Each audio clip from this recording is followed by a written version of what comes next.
Uzbeko paklausė, ką galima padaryti iš 100 liemenėlių. 200 tiubetėkų. 2 žydai kalbasi, sako, Chaimai, klausyk, kad tu galėtum savo geriausiam draugui iki ryto paskolinti $100. Galėčiau, bet aš neturiu tokio draugo. Žinai, Abrahamai, kai aš pamatau tave, to iš karto prisimenu Chaimą. O ta ko taip?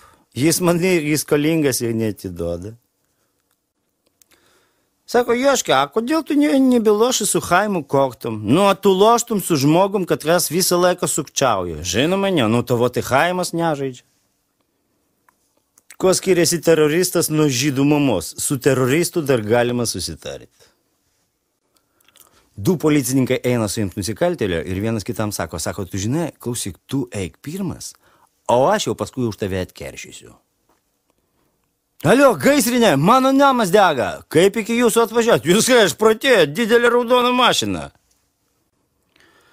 Ateina žmogelis pas gydytoją ir sako, gydytoją, klausykit, čia kažkaip tai man žmona neištikima, o man kažkodėl ragai neauga. Kas čia galėtų būti? Sako, nu mano mielas, nu čia jie neturi augti, čia yra paprasčiausiai toks liaudiškas posakis, kai žmona neištikima, turi užaugti ragai. Ačiū Dievui, aš galvojau, kad jau kalcio trūksta. Sėdė žydų šeimyna prie stalo ir motina savo Chaimui sako, Chaimai, tu žinai ką, aš tu siūlau rinktis vieną iš 5. Arba tu nedelsint uždarai fortačkę, arba tu 4 kart gauni per snukį. Dviesi sėdi prie stalo, vakarieniauja ir vienas kito klausė, sako, klausyk, nu tu kodėl nakčiai valgai pupelės? Tu žinai, aš rytais mėgstu vonę su burbuliukais.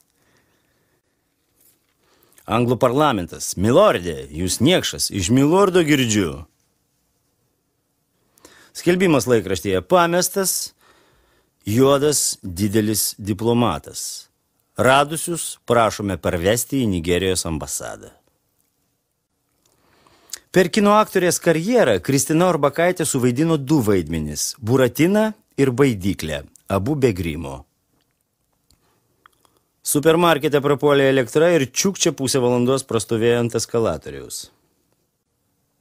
Kaip gyvenate, tautiečiai, juokauja Landsbergis. Gerai gyvename, juokauja tautiečiai. Sara Moišai, Moiša, tu man neištikimas, nu čia melas. Su Italija, man sakė su Italija, nu čia visiškas melas.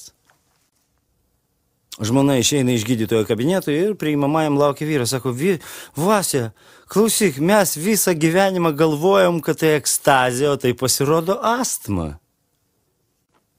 Pas advokatą. Žinote, aš labai norėčiau išsiskirti su žmona. Prašom, $1000. Jūs ką, išprotėjot, už $500 ją apsiimo nušaut.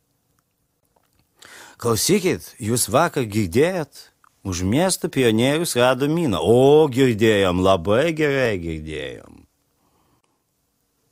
Liudininko apklausa. Taip, jūs tvirtinate, kad kaltinamasis į auką iššovė 3 kartus. Taip.